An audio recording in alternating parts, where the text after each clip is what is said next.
So today's study technique is the Cornell note-taking system.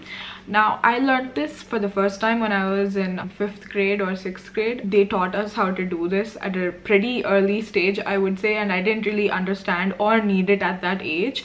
But it's coming back to the rescue way later, because now I've been trying to follow this technique for 2-3 study sessions as of now, and I think it's amazing because when I try to revise my Cornell notes, it's so much faster and so much oriented towards what my weaknesses are, which is kind of the whole point of note taking anyway.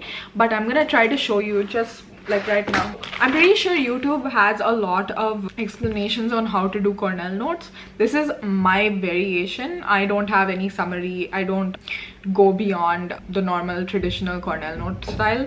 Basically what I end up doing is I fold my page into, basically, I don't know if you can see it, but it's folded around here.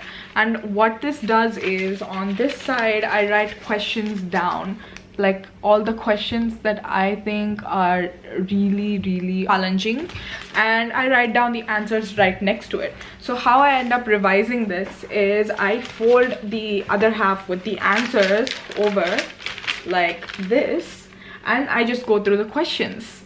And if I can answer it, that means I've learned it well. If I can't answer it, then I kind of highlight it with a pen and or a marker or whatever, and I end up revising it again. It is a little challenging for the first time, but I think if I had tried to implement this earlier, like during MBBS, I think a lot of the topics where my headings and subheadings I was like continuously forgetting, I think this would have helped me a lot, and also it would have helped me revise points.